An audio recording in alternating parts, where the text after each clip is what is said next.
Hi hello నమస్తే welcome to social post TV. నేను మీ anchor పప్పు. ఈ రోజు మనం ఒక స్పెషల్ గెస్ట్ ఉన్న ఆ గెస్ట్ ఎవరో కాదు, ఫోక్ సింగర్ అనగానే మీకు అర్థమైపోయి ఉంటది. రషీద్ అండ్ సమీరా ఇద్దరితోని ఉన్నాము ఇవాళ మన స్టూడియోలో. పచ్చబొట్టేసిన పిల్లగాడానితో బాధపడ్డ సంఘటనలు ఏమైనా ఉన్నాయా? ఏమో దేవుడు డాడీ వాళ్ళు లేనందుకే వాళ్ళని ఇచ్చిండేమో అనిపిస్తుంది.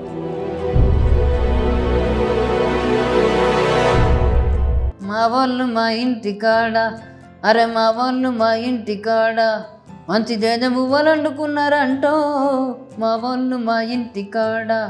మీ పేరెంట్స్ ఏం చేస్తుండేవారు? మ్యారేజ్ అయిన తర్వాత ఇంకా చాలా ప్రాబ్లమ్స్ వచ్చినాయి. రషీద్, నీకు సమీరా దాన్ని నచ్చింది ఏంటిది? నా ఫోన్లో మెసేజ్ చూసిందంటే చాలు. తన లైఫ్ ఇప్పుడు ఎలా ఉందో తన మాటలు తెలుసుకొని ప్రయత్నిద్దాం. హాయ్, హలో, ఎలా ఉన్నారు? మీరు హాయాలో కంటే నమస్తే పెట్టుడే మంచిది. అంటే ఇప్పుడు జాబ్ రాకముందు ఏం చేసేవాళ్ళమా? ఇవి షోస్ కాకుండా ఇంకా మీరు ఇంకా షోస్ చేస్తుండే వాళ్ళం. యూట్యూబ్ అప్పుడప్పుడు టీవీస్ లో శ్రీదేవి డ్రామా కంపెనీ అట్లాంటి వాటికి వెళ్ళాము. అయితే ఇప్పుడు ప్రోగ్రామ్స్కి వెళ్ళినప్పుడు అంటే కొంచెం అందరు కామన్ గా ఉన్న వాళ్ళు ఉంటారు. ఇప్పుడు మీలాంటి వాళ్ళు వెళ్ళినప్పుడు ఎలా హేళన చేయడం కానివ్వండి, లేకుంటే టీవీలోకి వచ్చిన తర్వాత అట్లాంటివి, టీవీలోకి వచ్చినాక అట్లాంటివి ఏం లేవు. మ్యారేజ్ అని చెప్తున్నా కదా, అంతకు ముందు ఏదో మామూలుగా మా చుట్టాలు కూడా మమ్మల్ని చూడడానికి రాకపోతున్నా. అంటే ఇప్పుడు నేను టీవీలోకి రాకముందు చుట్టాలు కూడా వీళ్ళు ఇంట్లో కరెక్ట్ గా తినడానికి ప్లేట్స్ సరిగా ఉండయి, వీళ్ళకి ఎందుకు అది అని. టీవీలోకి వచ్చిన తర్వాత మా ఫ్యామిలీని కొంచెం గౌరవించడం, మీ ఫ్యామిలీలో ఒక సింగర్ అయినాక రషీద్ అంటే ఒక బ్రాండ్ అని అప్పటి నుంచి మా మామయ్య వాళ్ళనే అందరు దగ్గరికి తీస్తున్నారు. అప్పట్లో చిన్నగా ఉన్నప్పుడు చిన్న చిన్న పిల్లలు ఉన్నప్పుడు మా మామయ్య ఒక్కరే పిల్లల్ని తీసుకొని ఇబ్బంది పడుకుంటూ ఉండేవాళ్ళు. మా అత్తయ్యకి హెల్త్ బాగుండకపోయేది. మా అత్తయ్య కిడ్నీ ఫెయిల్ అయిపోవడం వల్ల చనిపోయారు. అని చనిపోయినాక మళ్ళీ సెకండ్ మ్యారేజ్ చేసుకున్నారు మా మామయ్య. సో అప్పుడు కష్టాలు కొంచెం తగ్గినాయి. కానీ ఇంకా మ్యారేజ్ అయిన తర్వాత ఇంకా మాకు మొదలైంది. అవును, అంటే మీరు చెప్పిన కదా అట్లా inter caste plus inter religion. ఆయన ముస్లిం, నేను వేరే హిందూ. దాంతోనే ఉంది, ప్రేమకి ఏముంది. కానీ నేను ఆయన కోసం అది ఒప్పుకోదు కదా, కొంతమందికి అట్లుంటది అన్నమాట. కానీ నువ్వు ఒప్పుకున్నావు కదా, చాలా అది డైరెక్ట్ గా వెళ్ళి ప్రపోజ్ చేయడమే చాలా గ్రేట్. నీకు అసలు నీ ధైర్యానికి మొక్కాలి. అదే అందుకే నేను మళ్ళీ ఆయన కోసం ఎట్లాగో నాకు ఎవరు లేరు, నాకు అన్ని ఆయన చూసుకుంటున్నప్పుడు ఆయన కోసం కన్వర్ట్ అవ్వాలి అని నేను ముస్లిం లో కన్వర్ట్ అయిపోయాను. అప్పుడు ఈయననే నాకు సమీరా అని పేరు పెట్టి. నీ పేరేముండే ఫస్ట్? నా అసలు పేరు దీపా ఉండే. Deepa, okay super. దీపా నుంచి సమీరాగా మారింది. ఓకే, ఇప్పుడు సమీరాగా మారిన తర్వాత ఫస్ట్ మాకు ఒక పాట కావాలి ఇప్పుడు. ఓకే, లేట్ అయిపోయింది మాకు ఇప్పుడు కదా. మట్టి మనిషినండి నేను, మాణిక్యమన్నారు నన్ను. మట్టి మనిషినండి నేను, మాణిక్యమన్నారు నన్ను. పల్లె కోయిలమ్మ తెల్లవారి కూసి కోతి నా పాట. పంట చేనులో నా పైరు కంటి పైరగాలి నా తాళం. ఈలేలో ఈలేలో నా నువ్వే ఉయ్యాలో. ఈలేలో ఈలేలో నా నువ్వే ఉయ్యాలో. Wow, super. ఒకటే ఇంట్లో ఇద్దరు ఉన్నారు, ఒకటికి పోటీపడి పాడుకుంటుంటారా? మీరు పోటీ పడుతుంటారా ఈ పాట ఆ పాట అని? ఇంట్లో ఏం పోటీ పడము, ఇట్లా ఇంటర్వ్యూస్ ఉన్నప్పుడు పోటీ పడతాం. ఓకే, ఇద్దరు కలిసి ఒక పాట పాడండి. మీ ఇద్దరు ఫిమేల్ గా మీరు, ఆయన రషీద్ పాడతారు. ఇద్దరు పాడండి ఒకసారి, ఇద్దరు కలిసి. ఇద్దరం కలిసి డ్యూయట్ సాంగ్. డ్యూయట్ సాంగ్ పాడండి. ఏంటిది అదా? అదొద్దు, వద్దు. అది అందరు విన్నారు చాలా మంది. పాడు, పాడండి.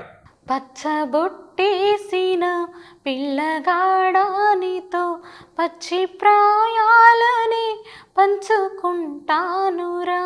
జంట కట్టేసిన తుంటరోడానితో కొంటి తంటాలని పెంచుకుంటానురా. రాటమై వేచి ఉన్నానే నీ ముందరా, చేయి చేతిలో చేరగా రెక్క విప్పిందే నా తొందర. అంటే ఇది ట్రాక్ తోటి అయితే బాగుంటది, ఇలా అయితే ఏది ఇది కూడా చాలా మాకు చాలా బాగుంది. పచ్చబొట్టేసి నన్ను వాడు ఎప్పుడు వేసిండు పచ్చబొట్టినే ఆల్రెడీ నా మనసులో వేసేసి. ఓకే, రషీద్లో నచ్చింది ఏంటమ్మా సమీరా? ఆయన మంచితనం. అంటే నేనైనా కొంచెం మొండిగా ఉంటా కావచ్చు కానీ ప్రతి విషయంలో అర్థం చేసుకునే మనస్తత్వం ఆయనకు ఉంది. ఎవరిని కూడా అంత ఈజీగా కోప్పడరు, ఎవరిని కూడా అంత ఈజీగా హర్ట్ చేయరు. ఆయన హర్ట్ అయినా పర్లేదు కానీ ఇంకొకరు హర్ట్ అవ్వద్దు అనుకునే మైండ్ అయినది. అందుకే నాకు ఆయన మంచితనమే నాకు నచ్చింది. సూపర్. రషీద్, నీకు సమీరా దానికి నచ్చింది ఏంటిది? సమీరాలో నాకు నచ్చిందంటే ఆమె చికెన్ కూర వండియడమా? కాదు కాదు, అంటే కొంచెం కోపిస్తి. అవునా? కొంచెం చాలా కోపిస్తి, బీపీ ఎక్కువ దానికి. ఇట్లా మాహిస్మతి అంటది కట్టప్ప టైప్లో. కానీ ఆ కోపం వచ్చిన తర్వాత వెంటనే తొందరగా రియలైజ్ అవుతుంది. అంటే అరే నేను కోపడ్డా కదా అని చెప్పి సారీ చెప్పాలా వద్దా అంటది. కానీ మరి అనుకోకుండానే సారీ చెప్తుంది ఎవరికైనా సరే. నా తప్పు నాదే, ఇక ఏం చేస్తాం సరేలే అని చెప్పి తొందరగా రియలైజ్ కావడం అనేది ఇష్టం. ఇంకోటి ఏంటంటే టైంలో ఎంత కోపంలో ఉన్నా సరే ఇద్దరం కలిసి ఏదైనా పని చేస్తాం. అంటే సపోజ్ ఎవరికైనా ఆపద వచ్చింది, మేము అప్పుడప్పుడు బ్లడ్ డొనేషన్స్ అట్లాంటి ప్రోగ్రామ్స్కి మెసేజెస్ ఫార్వర్డ్ చేస్తాం. లేకపోతే మాకు తెలిసిన వాళ్ళు ఎవరైనా ఉంటే బ్లడ్ డొనేట్ చేసే వాళ్ళు ఉంటే వాళ్ళకి చెప్పి పంపిస్తుంటాం. అట్లాంటి టైంలో నేను ఒక్క మాట చెప్తే, లేదా నా మెసేజ్ నా ఫోన్లో మెసేజ్ చూసిందంటే చాలు ఆ మెసేజ్ వేరేలో పంపించడం, లేకపోతే చెప్పడం, లేకపోతే చిన్న చిన్నగా ఎవరికైనా మనీ అవసరం వచ్చిందంటే మా దగ్గర ఒకవేళ ఉంటే అది ఎంతైనా సరే మేము ఇచ్చేస్తాం. అట్లాంటి దాంట్లో అంటే ఆ కోపంలో కొంతమంది ఏం చేస్తారంటే నన్ను నడవకుండా ఎట్లా ఇచ్చినావు ఇంకా పెద్ద అవుతుంది గొడవ. సో అట్లాంటి నాకంటే ముందు ఉంటుంది ఇస్తామని చెప్పి. కోపంలో కూడా మంచి పనులకి తొందరగా రియాక్ట్ అవుతుంది. ఓకే, అది నాకు ఇష్టం. సమీరా కొంచెం గుంటూరు కారం తినడం మానే, ఉప్పు ఎక్కువ తింటది. ఉప్పు ఎక్కువ తింటదేమో. ఓకే, మరి రషీద్ కూడా కొంచెం ఉప్పు పెట్టా, ఆయనకు కూడా కోపం వస్తుంది. నేను ఉప్పు తిని ఇట్లా ఇంకా ఇట్లానే ఉంది, నా కోపం ఎందుకో రాదు. ఓకే, ఏ వంటకం మంచిగా వండుతుంది మన సమీరా? కూర అంటే ఇప్పుడు నిజం చెప్పాలంటే ఒకసారి వండడానికి ట్రై చేసింది కానీ చెయ్యి కాలిపోయింది. ఇంట్లో నన్ను వంట చేయని ఇంకా మానిపించేసినాం మేము. ఓకే, ఇప్పుడు ఏది నీకు వండి పెట్టాలనిపిస్తుంది నీకు రషీద్కి? నాకు వంకాయ కూర. ఒకసారి కారం వేసిందంటే 3-4 చెంచాలు వేసేసింది.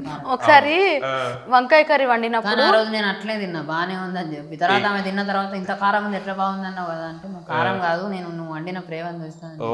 ఆ రోజు వంకాయ కర్రీ వండేసినప్పుడు ఆకలితో ఉన్నాం మేము. ఇంకా తొందర వండే ప్రాసెస్ లో నేను ఏం చేసినంటే కొంచెం ఎక్కువ కారం వేసేసి కావాలని వేసింది. ఇప్పుడు కవర్ చేసుకుంటుంది. లేదు, మళ్ళీ మా మామయ్యకి ఫోన్ చేసి అడిగితే మామయ్య కారం ఎక్కువైందంటే అందులో ఇంకో కొంచెం టమాటాలు వేయి, ఏం కాదు తగ్గిపోతుంది అని మళ్ళీ చెప్తే అప్పుడు వేసుకొని మళ్ళీ తిన్నాం. అంటే అప్పుడు మేము హైదరాబాద్ లో ఉన్నాం, వాళ్ళు నిజామాబాద్ లో ఉన్నారు. అట్లా